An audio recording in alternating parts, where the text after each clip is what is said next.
ஹல்லேலூயா. இங்கே அண்ணன் சொன்னாங்க, கடையாள வீட்டில் யாருக்கும் தெரியாத ஒரு நபராக இருந்த ஜாஸ்வா அண்ணனை கர்த்தர் எடுத்து உபயோகப்படுத்தினார். ஏன் தெரியுமா? அவன் என் நாமத்தை நம்பி இருக்கிறபடியால் அவனை எப்படி வைப்பேன்? உயர்ந்த அடைக்கலத்தில். அவங்கள உயர்ந்த அடைக்கலத்தை வைத்த தேவன் என்னை அவர்களை கொண்டு அதே உயர்ந்த அடைக்கலத்துக்கு கொண்டு போனார். 2021 ஆண்டு தினகரன் சொன்னாங்க, டீச்சர் இருக்காங்க, சிறை கைதி இருக்கிறாங்க, இராணுவ அதிகாரி இருக்காங்க. நான் சொல்கிறேன், மாற்றுத்திறனாளியாய் நான் இருக்கிறேன். ஆமென், ஹல்லேலூயா. ஏன்னா நான் மாற்றுத்திறனாளி என்று என்னை சொல்வதற்கு ஒரு காரியம் கூட கிடையாது. என்னை அழகாக தேவன் சிருஷ்டித்திருக்கிறார், உலகத்துக்கு வெளிச்சமாய். ஆமென், ஹல்லேலூயா. இந்த டிவி மூலம் பல நாடுகளிலிருந்து எனக்கு ஃபோன் கால் வர செய்தார். ஆமென், ஹல்லேலூயா.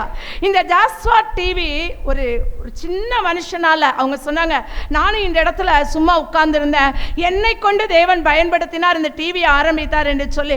அது உண்மையிலும் உண்மை. அதனால தான் பல நாடுகளில் இன்னைக்கு ஓமன், அயர்லாந்து, நிறைய நாடுகளில், லண்டன், இதை போல் பல நாடுகளில், ஜெர்மன் தேசத்திலிருந்து, அமெரிக்க தேசத்திலிருந்து, இதெல்லாம் நான் எதிர்பார்க்கவே இல்லை.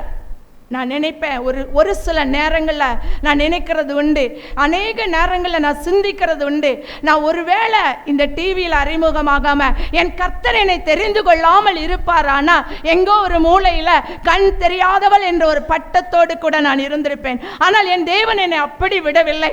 இந்த உலகத்திற்கு வெளிச்சமாக்கின தேவன் இந்த டிவியின் மூலம் என்னை வெளியே கொண்டு வந்தார். இந்த டிவியில் சிறுமையானவர்களும் உண்டு, எளிமையானவர்களும் உண்டு, ஒன்றுக்கும் உதவாதவர்களும் உண்டு, மனிதர்களால் புறக்கணிக்கப்பட்டவர்களும் உண்டு. எல்லாரையும் தேவன் பயன்படுத்துவார். ஆக இந்த டிவியை 6 ஆண்டுகள் முடிந்து இந்த 7வது ஆண்டுக்குள் பிரவேசிக்கிற இந்த டிவி இன்னும் மென்மேலும் அநேகருக்கு பிரயோஜனமாய், அதே போல இன்னும் அநேக ஊழியர்களை வெளியே கொண்டு வருகிற ஒரு டிவியா இருக்க இயேசுவின் நாமத்தினால வாழ்த்தி ஆசீர்வதிக்கிறேன். அல்லேலூயா.